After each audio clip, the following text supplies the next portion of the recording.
This is wild, and it's probably going to make a lot of people mad, but I think it'll make for a hell of a video. What is the Uber effect, and how does it affect us? The Uber effect is basically a fluctuating price that changes based on the available number of drivers in the area. But what happens when that bleeds out into other industries? Stay tuned, this is going to be interesting. I want to pop up this screenshot. We all know what's going on. It's busy. The customers are being charged more, and we drivers are being compensated more for our time. If gas prices are any indication, supply and demand is a very real thing in the global economy. But can you name 5 other products that fluctuate on a day-to-day basis? I can't, but that might soon change. In 2025, the fast food chain Wendy's is looking to implement what they call dynamic pricing. And if that sounds familiar, it's probably because that's exactly what Uber does with their surge pricing. They charge more. Based on my research, it seems like initially this will only happen at the 415 Wendy's locations that are owned directly by the company. This won't affect the over 7,000 franchise locations. Yet. But we'll see if that changes. In a call with investors, Wendy's told them that they would be spending approximately $20 million swapping out their old analog menus for all digital ones. I want to pause here for a moment. The fact that they know exactly what this is going to cost them indicates that this wasn't some random idea tossed around in a board meeting, but rather something that they're quite serious about. Alright, I want your guys' opinion. Is this a smart business decision, or is it going to piss customers off and drive us away? Sound off in the comments. I've got to be honest. If I went to Wendy's, I would have no idea if the menu items cost more today than they did yesterday, but that's just me. However, it's the fact that I know that they may be jacking up the prices simply for the fact that they can that doesn't sit right with me. I want you to imagine this scenario. Let's say your payday is tomorrow and you had exactly enough in your pocket to get a burger. You patiently wait in line, and it's finally your turn to order, but just before placing your order, the price goes up $1. Can you imagine how maddening that would be? When Uber implements surge pricing, yes, the customers are paying more, but the driver, the person who's actually doing the work, is being compensated more for their time. What do you think the chances are that Wendy's employees are going to get paid more when they jack the prices up? It's slim to none, in my opinion. Keep in mind, they've already paid a set price for the ingredients and they already have them on hand, so it's not supply and demand. At this point, it's just pure greed. Towards the beginning of the video, I asked if you could name 5 products that fluctuate in price on a daily basis. The key word there was products. Services, on the other hand, do tend to fluctuate in price. While it's common to see price changes with a service, it's not so common with a product, so this is kind of a first. I'm willing to bet that the entire restaurant industry is going to be watching Wendy's closely to see if they could get away with doing something similar.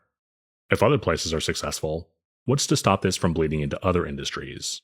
If there's not a ton of backlash, Wendy's probably won't be the last one to try to implement something like this. Can you imagine if the government implemented something like this with their taxes and Social Security? Last month, your tax rate was 6.3%, but this month it's 8.4%. Last month, not enough people pushed daisies, so your Social Security check went down.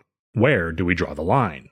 If this isn't nipped in the bud quickly, we could see this go into more and more industries.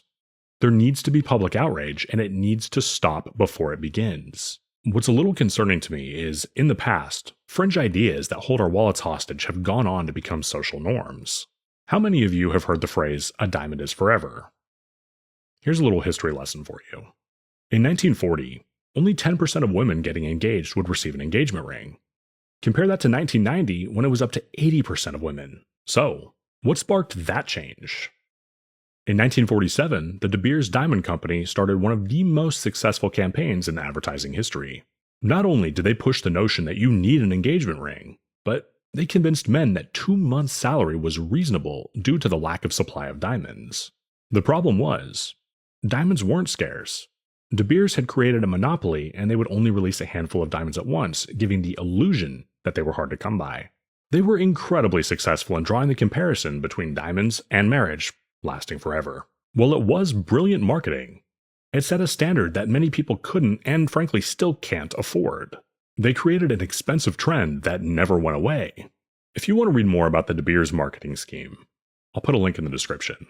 My point for this history lesson is to illustrate the point that with the right implementation, costly new normals can be established and not go away. I want to run a hypothetical past you. What if dynamic pricing ended up becoming the standard in more industries? Could you imagine getting sick and having to go to the ER, but got charged more because you went on a Saturday rather than a Tuesday? How about this one? Can you imagine doing your Christmas shopping and be charged an extra 5% simply because the store was busy? I don't know. To me, it seems like this is just another way to take advantage of people and squeeze our wallets just a little more. Just once, I want to read a headline, something like, Burger King knows you're broke, so they reduced the menu item prices by 10%. But that'll never happen. Prices always trend up, not down.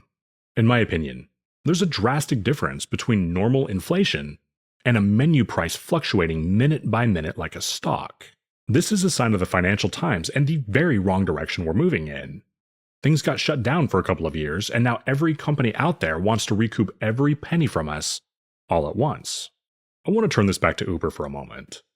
This is a company that pays their W-2 employees incredibly well, and their contractors next to nothing. They're a conglomerate that operates in over 70 countries. Yeah, you heard that right. I was shocked when I found out their reach was that broad too. Basically, what I'm trying to get at is this isn't some small mom and pop company that nobody's ever heard of. They're a global corporation, and in being such, other companies might look to them for strategies. Recently, gig apps have been in the public eye a lot due to the legislation that's being passed. Is it possible that other companies are watching closely because they see how much these apps have gotten away with, and they want to try it too? At least when prices surge on Uber, the person doing the work is actually getting paid more, which is a very important distinction to me. Raising prices simply to earn a few extra bucks is nothing more than greed. What's your opinion on Wendy's dynamic pricing? Are you indifferent, or does it make you want to avoid them? My final question for you is, in your opinion, is there any difference between Uber's surge pricing and Wendy's dynamic pricing? Share your thoughts in the comment section. Well guys, that is going to about wrap up the video. If you haven't done so yet, please do consider pressing the like button and subscribing to my channel. My name is Zach. Take care.